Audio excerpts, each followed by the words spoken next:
और चलिए अब खबरों में आगे बढ़ रहे हैं और जयपुर से बड़ी खबर का रुख कर रहे हैं, जहां पर 3 साल की बच्ची का अपहरण हुआ और पिता के सब्जी के ठेले के पास मासूम बच्ची खेल रही थी।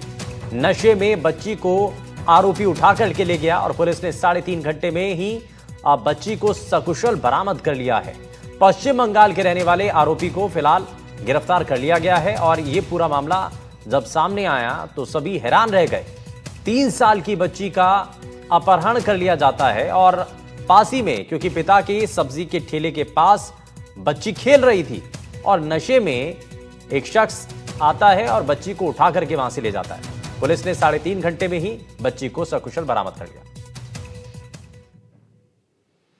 वहीं झुंझुनू के पिलानी थाना इलाके के भगीना गांव में बीती रात एक युवक पर कुल्हाड़ी से ताबड़तोड़ वार करके उसकी हत्या कर दी गई। हत्या करने वाला भी उसका दोस्त ही निकला, जिसने कुल्हाड़ी से अपने ही दोस्त का गला काट दिया। इसके बाद जाते समय यह भी बोलकर गया कि उसने अपनी दुश्मनी का बदला ले लिया है। पुलिस आरोपी की तलाश कर रही है। जानकारी के मुताबिक भगीना गांव का 30 साल का दलीप स्वामी बैंगलोर में किसी कंपनी में काम करता है, जो 1-1.5 महीने से गांव आया हुआ था। 2-3 दिन बाद उसे वापस काम पर लौटना था। रात को वो अपने मकान में खुले चौक में ही अपनी मां के पास ही अलग चारपाई पर सो रहा था। रात को मृतक दिलीप का दोस्त और पड़ोसी आशीष शर्मा आया और उसने लगातार 2-3 वार दिलीप की गर्दन पर किए और 1 वार मुंह पर किया, जिससे दिलीप की मौत हो गई है। आवाज सुनकर पास में सो रही दिलीप की मां जागी, जिसने आशीष को रोकना चाहा, लेकिन आशीष नहीं रुका और बाद में जाते समय कहा कि मेरा बदला पूरा हो गया। घटना की जानकारी मिलने पर डीएसपी चिड़ावा विकास धींदवाल और सीआई रणजीत सिंह सेवदा मौके पर पहुंचे, मुआयना किया और एफएसएल एमओबी टीमों ने भी साक्ष्य इकट्ठा किए हैं। मृतक के भाई सुनील की रिपोर्ट पर मामला दर्ज कर लिया गया है और आरोपी की तलाश की जा रही है। मैं तो सुबह बेरो पटियो, मेरा भाई गया बलवान और प्रदीप वगैरह सुत्यो गया है। दिलीप ने रात में मार दिया होंगे नाड़ काट के। जब मैं तो सुबह उठ के आके पूरा देखी, जब या खुन्ना में लथपथ हो मेरे से देखे भी गुंजास प्राचीन पकड़ो जा और उन सजा दी जा।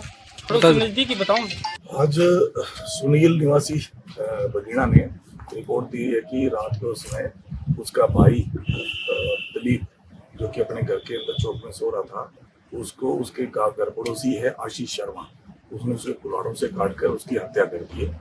इस पर मुकदमा दर्ज कर लिया गया है। एफएसएल टीम से मौके की कार्रवाई करवा ली गई और आगे का अनुसंधान जारी है। और सवाई माधोपुर से बड़ी खबर है, जहां बजरी माफिया पुलिस में संघर्ष का मामला सामने आया। लंबे गतिरोध के बाद अब सहमति बन गई है। प्रशासन ने परिवार की मांगे मान ली हैं और मृतक के आश्रितों को 50 लाख रुपए का मुआवजा दिया जाएगा। दरअसल पुलिस से झड़प में ट्रैक्टर चालक की मौत हो गई थी और बजरी माफिया ने पुलिस की गाड़ी में आग लगा दी थी। तो फिलहाल इस मामले पर सहमति बनती हुई दिखाई दे रही है। मृतक के आश्रितों को 50 लाख रुपए मुआवजा दिया जाएगा, इस बात पर सहमति बनी है। दरअसल पुलिस से झड़प में ट्रैक्टर चालक की मौत हो गई थी। बजरी माफिया ने पुलिस की गाड़ी में इस दौरान आग लगा दी। इन बातों को लेकर सहमति बनी है प्रशासन के साथ। प्रशासन ने हमें आश्वासन दिया है कि न्याय उचित जांच करेंगे जी, और जो दोषी होंगे उनको सजा दिलाएंगे और 50 लाख रुपये मुआवजे के लिए आगे प्रस्ताव भेजेंगे जी। उसके आधार पर आपको जो उचित मुआवजा वो दिलाएंगे। अवैध खनन को पकड़ने जो सीओ साहब के नेतृत्व में टीम गई, उस पर ग्रामीणों ने घाव करने की कोशिश की और उसी दौरान छीना झपटी में और ट्रैक्टर के आगे पीछे लेने में, और ये आरोप भी है कि भी पुलिसकर्मियों की मारपीट में एक व्यक्ति की मृत्यु हो गई। इसको लेके आज पूरे दिन जाम लगाया इडाहित गांव में और अपनी मांगे रखी। उन मांगों पर पुलिस और डिपार्टमेंट द्वारा सीनियर ऑफिसर्स के साथ में पूर्णतः सहमति हुई, जिसमें वीडियोग्राफी पोस्टमार्टम बोर्ड द्वारा और 50 लाख के मुआवजे का प्रस्ताव भेजना और पुलिसकर्मियों के विरुद्ध जो भी अनियमितताएं रही है उसकी जांच किसी सीनियर ऑफिसर से, जो कि रेंज स्तर पे किसी भी ज़िले से या फिर क्योंकि बूंदी ज़िले के रहने वाले तो वहाँ के किसी ऑफिसर से करवाने पर सहमति बनी है, जिसका परिजन राजी हो गए हैं। और जालौर से बड़ी खबर है, जहां जालौर में भीषण सड़क हादसा हुआ है और बाइक को थार गाड़ी ने टक्कर मार दी और टक्कर से 2 चचेरे भाइयों की मौत हो गई है। जालौर बिशनगढ़ मार्ग की घटना बताई जा रही है। तस्वीरें आपके सामने हैं और आप देखिए, तस्वीरों को देख करके अंदाजा लगेगा कि कितना भीषण ये सड़क हादसा हुआ। दरअसल बाइक को एक कार ने टक्कर मार दी और इस टक्कर में 2 चचेरे भाइयों की मौत हो गई है। जालौर बिशनगढ़ मार्ग की ये घटना बताई जा रही है। वहीं धौलपुर के सदर थाना पुलिस ने थाना इलाके के आदर्श नगर गांव में शराब तस्करों के ठिकानों पर बड़ी कार्रवाई को अंजाम दिया। भट्टियों में तैयार हो रही कच्ची 2000 लीटर शराब को मौके से नष्ट करवाया। पुलिस के पहुंचने से पहले ही शराब तस्कर मौके से फरार हो गए। थाना प्रभारी शैतान सिंह ने बताया कि सूचना मिली कि आदर्श नगर गांव में शराब तस्कर खेतों में देसी शराब बना रहे। जब पुलिस मौके पर पहुंची तो 20 भट्टियों में देसी शराब तैयार की जा रही थी।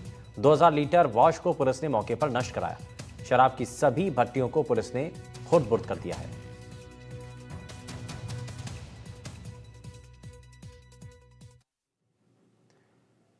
बिजली वितरण निगम लिमिटेड बाड़मेर के मुख्य अभियंता नरेंद्र कुमार जोशी ने कार्रवाई करते हुए भीनमाल डिस्कॉम कार्यालय के 2 कर्मचारियों को निलंबित कर दिया है। कंज्यूमर क्लर्क अभिषेक बंजारा और कार्यवाहक स्टोर कीपर भागीरथ बिश्नोई को निलंबित किया गया। कंज्यूमर क्लर्क अभिषेक बंजारा पर नियमों की अवहेलना पर किसानों और आम उपभोक्ताओं को परेशान करने का आरोप है। वहीं स्टोर कीपर भागीरथ बिश्नोई पर गंभीर अनियमितता बरतने का आरोप है। दोनों कर्मचारियों का मुख्यालय अधीक्षण अभियंता कार्यालय जैसलमेर कर दिया गया है।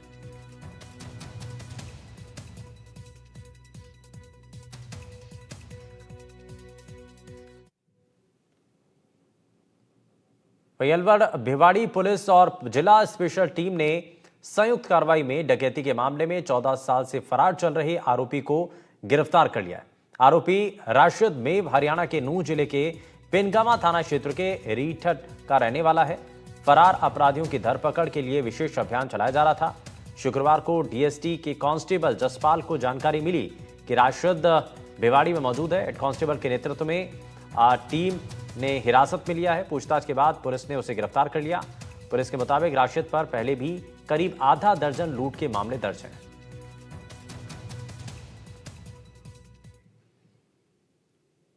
और भीलवाड़ा से बड़ी खबर है, जहां पुलिस ने बड़ी कार्रवाई की है और पुलिस नाकेबंदी देख कर तस्कर वहां से अफीम डोडा छोड़कर के भाग गए। अफीम डोडा से भरी गाड़ी छोड़कर के तस्कर भाग निकले। 238 किलोग्राम 460 अवैध अफीम डोडा पोस्ट जब्त किया गया है और पुलिस थाना बनेरा की टीम को इस मामले में कामयाबी मिली है।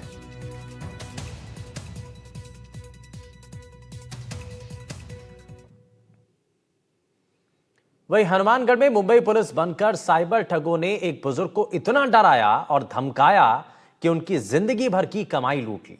बुजुर्ग दंपति को 2 दिन तक तो यह भी पता नहीं चल सका कि उनके साथ साइबर अपराधियों ने ठगी कर ली है, लेकिन जब तक पता चलता तब तक जीवन भर की सारी कमाई हाथों से जा चुकी थी। कैसे एक बुजुर्ग रिटायर्ड एक्सीएन को डिजिटल अरेस्ट कर करोड़ों रुपए की ठगी की गई है, इस रिपोर्ट में आप देखिए।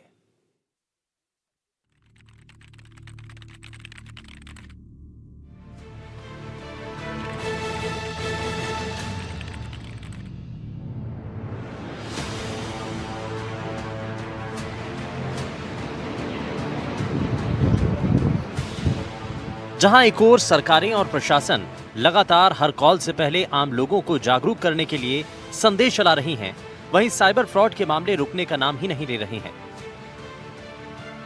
ताजा मामला हनुमानगढ़ से सामने आया, जहां रिटायर्ड इंजीनियर को साइबर ठगों ने अपना शिकार बनाया। ठगों ने 75 साल के बुजुर्ग से लगभग 1 करोड़ 47 लाख रुपए की ठगी की।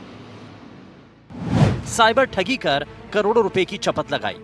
पुलिस बनकर बुजुर्ग को डराया। जिंदगी भर की कमाई ठगों ने लूट ली। दरअसल हनुमानगढ़ जिले में ठगी की अभी तक की सबसे बड़ी वारदात है। इसमें पीड़ित ने साइबर पुलिस को दी शिकायत में बताया कि उनसे 8 दिनों तक डिजिटल अरेस्ट कर 3 किश्तों में 1 करोड़ 47 लाख रुपए जमा करवा लिए। पीड़ित ओम प्रकाश ने बताया कि उनके पास एक कॉल आया और कॉल करने वालों ने अपने आप को ईडी और सीबीआई का अधिकारी बताया। ये धमकी भी दी कि आपका फोन 2 घंटे में बंद हो जाएगा और इसके पीछे हवाला दिया कि मुंबई में एक मामले में आपके खिलाफ मुकदमा दर्ज है, जिसमें जेट एयरवेज के नरेश गोयल के मनी लॉन्ड्रिंग मामले में आपका भी नाम शामिल है। इसीलिए आपका अरेस्ट वारंट जारी किया जा रहा है और अब आपकी प्रॉपर्टी और बैंक खाते फ्रीज किए जा रहे हैं। आप अगर चाहते हैं तो इस कार्रवाई को होल्ड कर सकते हैं। आपकी तुरंत जांच कर आपको निर्दोष साबित कर देंगे। आपको सारे पैसे ट्रांसफर करने होंगे। TRAI का कि आपका फोन 2 घंटे में बंद हो जाएगा।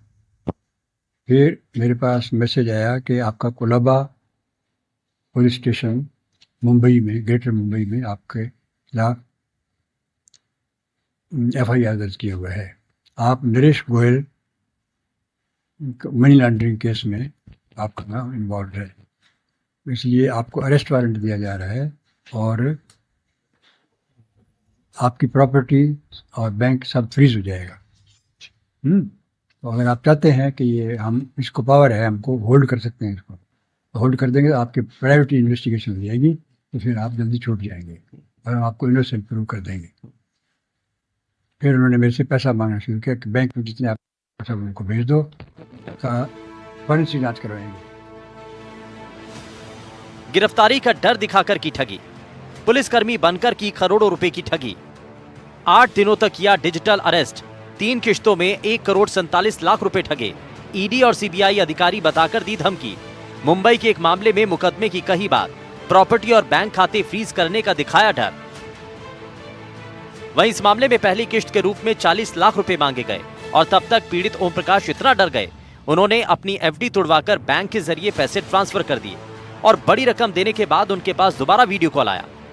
इस बार प्रवर्तन निदेशालय का ऑफिसर बनकर डर दिखाया और पीड़ित ने 2 और किश्तों में पैसे भेज दिए। इन 3 किश्तों में बुजुर्ग पीड़ित ने साइबर ठगों को 1,47,00,000 रुपए जमा करा दिए और जब वो फिर से पैसों की मांग करने लगे तो उन्हें शक हुआ और वो पुलिस अधीक्षक से मिले और अपनी पूरी कहानी बता दी। बॉम्बे से तो 2 व्यक्ति हैं, एक ने अपना नाम विजय खन्ना और दूसरे ने नीरज बताया, और इन्होंने इनको पहले तो ये कहा कि तुम्हारा जो आपका फ़ोन है 2 दिन में बंद हो जाएगा। फिर लगातार इनका पीछा करते रहे, इनको कहा कि किसी कोई पार्टी है जिसकी 500 करोड़ की बैंक अमाउंट है, वो ईडी ने सीज कर दिया, उससे आपका भी कोई लेन देन हुआ है, इसलिए आप भी गलत कामों में संलिप्त हो।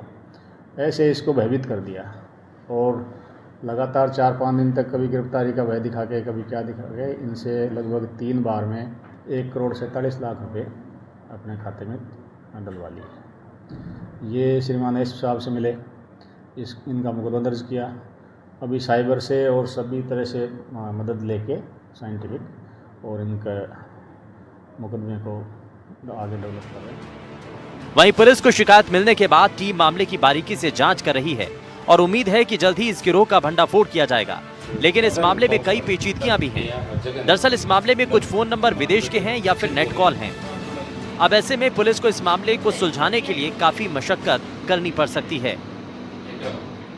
डिजिटली अरेस्ट जैसी कोई टर्म नहीं होती, लेकिन उसके बावजूद लोग घबराहट में आकर इस तरह की वारदातों के शिकार बन जाते हैं, और जो साइबर ठग है वे बेहद चालाक होकर इस तरह से जो वृद्ध है या जिस तरह से जो एजुकेटेड लोग हैं उन्हें भी इस चंगुल में फंसा लेते हैं। हनुमानगढ़ एसपी जनेश तंवर का कहना है कि इस मामले में मुकदमा दर्ज कर पुलिस ये जांच करने के प्रयास कर रही है कि ये जो फ्रॉड करके जो जिन लोगों ने इस फ्रॉड की घटना को अंजाम दिया है उनके तार कहां कहां जुड़े हुए हैं। हालांकि अभी तक पुलिस की जो जांच है वो प्राथमिक स्तर पर है, लेकिन पुलिस का कहना है कि जल्दी जिन लोगों ने इस पूरी वारदात को अंजाम दिया है उनसे राशि भी वसूल ली जाएगी और जल्द प्रयास किया जाएगा कि वे पुलिस के चंगुल में भी फंस जाएं। एनडीटीवी के लिए मनीष शर्मा, हनुमानगढ़। और अलवर पुलिस ने 93 लाख रुपए की ठगी के मामले में आरोपी प्रिंसिपल अशोक कुमार यादव को गिरफ्तार किया। आरोपी पर रिटायर्ड टीचर को शेयर मार्केट में रकम दोगुनी करने का झांसा देकर 93 लाख रुपए की ठगी का आरोप है। पीड़ित खैरथल तिजारा इलाके के करनीकोट गांव का रहने वाला है और पुलिस ने बताया कि पीड़ित इलाके के पद्माना कला स्कूल के अंदर टीचर है। आरोपी अशोक कुमार यादव इसी स्कूल में प्रिंसिपल के पद से रिटायर्ड हुआ था। आरोपी ने पीड़ित को घर बुलाकर शेयर मार्केट में मोटी कमाई का झांसा दिया। शुरुआत में 11 लाख की रकम मांगी गई और इसके बाद पीड़ित की बेटी के नाम पर डीमेट खाता खुलवाया गया। डीमेट खाते को आरोपी के बेटे ने हैंडल करना शुरू कर दिया। आरोपी पक्ष ने कई बार ओटीपी लेकर पीड़ित के खाते से कुल 93 लाख की रकम निकाल ली। इनमें से 76 लाख धर्मवीर यादव को रिटायरमेंट पर मिले थे। बैंक रिकॉर्ड के मुताबिक 42 लाख की रकम आरोपी की बेटी के खाते में ट्रांसफर की गई और जब रकम वापस मांगी गई तो आरोपी ने रकम शेयर बाजार में डूब जाने का बहाना बनाया। परिवादी श्री धर्मवीर यादव ने 18/4 को प्रकरण दर्ज कराया था। आरोपीगण के खिलाफ कि उन्होंने 93 लाख रुपए शेयर मार्केट में लगाने के नाम पर ले लिए और उसके साथ धोखाधड़ी की पैसे, जिसको प्रकरण पंजीबद्ध किया गया। अनुसंधान के बाद आरोपी अशोक कुमार यादव को गिरफ्तार किया गया, जो अब पुलिस अभिरक्षा में चल रहा है। इनसे कोई बरामदगी भी हुई या फिर पूछताछ में क्या सामने आया कि उन्होंने किस तरीके से शेयर मार्केट में पैसा लगाया? शेयर मार्केट में पैसा लगाना, इसके बाद में उनमें से जो पैसे हैं उनमें से करीब 42 लाख अपनी बेटी के खाते में उन्होंने ट्रांसफर कर दिए। अब उनका कहना है कि मुझे नुकसान हो गया है, इसलिए पैसे अभी नहीं दे सकता। और अब खबर सीकर से है, जहां पर जिले के अंदर 50 साल पुराने अतिक्रमण को हटाया गया। वहीं पटवार हल्का दिवराला में 50 साल पुराने बालाजी स्टैंड से ढाणी हजारण तक जाने वाले रास्ते को अतिक्रमण मुक्त करवाया गया और अतिक्रमण हटाकर 20 फुट रास्ता करवाया। सुचारू रूप से इस पर काम शुरू कर दिया गया। तहसीलदार जगदीश प्रसाद बैरवा के नेतृत्व में यह कार्रवाई की गई है। रास्ता था दिवराला से ढाणी हजारण के लिए, उस रास्ते की कटान थी 14 फुट और उसके सर्वसम्मति से मंत्री जी का और तहसीलदार जी जगदीश जी बैरवा साहब का बहुत बहुत धन्यवाद करना चाहता हूँ। इन्होंने सर्वसम्मति से समझाइश करके विदाउट प्रशासन के समझाइश से ये रास्ता 20 फीट का कर रहे हैं। 14 फुट कटान थी और इसको सुचारू रूप से 20 फीट का कर रहे हैं। माननीय मंत्री महोदय की जनसुनवाई में आए परिवाद पर कार्रवाई करते हुए आज गांव दिलवाला के बालाजी स्टैंड से ढाणी हजारण की ओर जाने वाले रास्ते को अतिक्रमण मुक्त कराकर 20 फुट चौड़ा रास्ता सुचारू किया गया है। उक्त कार्रवाई में ग्रामीणों का पूर्ण सहयोग रहा है और सभी ने आपसी सहमति से स्वेच्छा से अपना अतिक्रमण हटाया है। और झुंझुनू से बड़ी खबर है, जहां सीएम भजनलाल शर्मा ने शेखावटी के झुंझुनू जिले को एक और बड़ी सौगात दी है। झुंझुनू जिले के 2 और विधानसभा क्षेत्रों उदयपुर वाटी और सूरजगढ़ के लिए सरकार ने करीब 1100 करोड़ रुपए की राशि स्वीकृत करते हुए कार्य आदेश जारी कर दिए हैं। पूर्व सांसद और बीजेपी प्रदेश महामंत्री संतोष अहलावत और पूर्व विधायक शुभकरण चौधरी ने मुख्यमंत्री भजनलाल शर्मा और पीएचईडी मंत्री कन्हैयालाल चौधरी का आभार जताया। वहीं 2013 में तत्कालीन बीजेपी सरकार के वक्त उन्होंने ही सूरजगढ़ और उदयपुर वाटी विधानसभा क्षेत्र को कुंभाराम लिफ्ट कैनाल परियोजना से जोड़ने की पुरजोर मांग उठाई थी। तब डीपीआर तैयार हुआ, लेकिन सरकार बदलने पर काम ठंडे बस्ती में चला गया था। मेरी विधानसभा सूरजगढ़ हरियाणा के बॉर्डर पर टच है, वहां से पानी खरीद कर पीना पड़ रहा है लोगों को। ये खुशी की बात है कि ये मुहिम आदरणीय चौधरी जी ने और मैंने 2013 में प्रारंभ की थी। दुर्भाग्य रहा कि सरकार बदल गई और ये प्रोजेक्ट भी उसके साथ ही ठंडे बस्ते में चला गया। अब 11,000 करोड़ रुपए इस प्रोजेक्ट को आज स्वीकृत हुए हैं और सौभाग्य की बात ये देखिए, भारतीय जनता पार्टी की सरकार आज भी है, जहां से हमने प्रारंभ किया था और हमारी सरकार में आज ये कार्य पूर्ण होने जा रहा है। ये लाइफ लाइन होगी हमारे लिए, दोनों विधानसभा के लोगों के लिए। पेयजल का संकट सरफेस वाटर के अलावा सॉल्व हो नहीं सकता था। मैं बहुत बहुत आभारी हूँ आदरणीय मुख्यमंत्री जी भजनलाल जी शर्मा की और हमारे पीएचडी मिनिस्टर कन्हैयालाल जी चौधरी की, जिन्होंने हमारी लोगों के आंसू पोंछे। आज का दिन उदयपुर वाटी और सूरजगढ़ विधानसभा के लिए बहुत ही महत्व का दिन है कि आज वर्षों की पुरानी मांग जो उदयपुर वाटी और सूरजगढ़ विधानसभा की जनता की थी, इस दल के लिए त्राही त्राही मची हुई थी। राजस्थान की सरकार और सरकार के यशस्वी मुख्यमंत्री श्रद्धेय भजनलाल जी शर्मा और राजस्थान सरकार के पीएचडी मिनिस्टर आदरणीय कन्हैयालाल जी चौधरी के द्वारा पेयजल की समस्या का समाधान करते हुए 11,000 करोड़ रुपए का कार्यादेश जारी किया गया है और मात्र 2 साल का समय तय किया गया है कि मात्र 2 साल के अंदर कुंभा लिफ्ट का पानी जो सपना वर्षों से हम लोग ले रहे थे, उसको साकार रूप से धरातल पर उतार के घर घर में पीने के पानी को पहुंचाएंगे। ऐसा संकल्प हमने पहले भी लिया था और आज इसको मूर्त रूप दिया जा रहा है। आज का कार्यादेश मिल चुका है। और पहलगांव हमले के बाद पाकिस्तान पर ऑपरेशन सिंदूर में भारतीय सेना ने जिस तरह से शौर्य का परिचय दिया, उनके जज्बे को सलाम करने और सम्मान देने के लिए उदयपुर में विशाल तिरंगा यात्रा का आयोजन किया गया। तिरंगा यात्रा की शुरुआत टाउन हॉल से शुरू हुई, जो सूरजपोल, बाबू बाजार, दिल्ली गेट होते हुए शहर के अलग अलग चौराहों से गुजरी। रैली में सर्व समाज, राजनीति से जुड़े कॉलेज और स्कूल के स्टूडेंट तक शामिल थे। रैली को पंजाब के राज्यपाल गुलाब चंद कटारिया ने हरी झंडी दिखाकर रवाना किया। भारत की सेना ने जो बहादुरी और हथियारों का जो प्रयोग है सफलतम, ये हिंदुस्तान ने करके केवल पाकिस्तान को ही नहीं सिखाया, सारी दुनिया को ये बता दिया भारत की फौज में ताकत क्या है, भारत के हथियार में ताकत क्या है और भारत के जवानों की बहादुरी का लोहा दुनिया समझ गई कि अब केवल पाकिस्तान को तो एक झटका दिखाया था, पर इसके सहारे दुनिया के जो बाकी देश हैं जो अपनी बहुत तारीफ होते हैं उनको भी सबक मिल गया कि भारत वो भारत 62 का भारत नहीं है, अब भारत जो है ना वो 2025 का भारत है। भारत के शौर्य और पराक्रम के सम्मान में और पाकिस्तान द्वारा की गई हरकत में शहीद हुए भारतीय नौजवानों को श्रद्धांजलि देने के लिए आज यहाँ पर पूरा शहर नहीं पूरा जिला उमड़कर तिरंगा यात्रा के रूप में पैदल मार्च कर रहा है। बुलेटिन में फिलहाल के लिए बस इतना ही, लेकिन तमाम बड़ी खबरों को जानने के लिए बने रहिए एनडीटीवी राजस्थान के साथ। नमस्कार।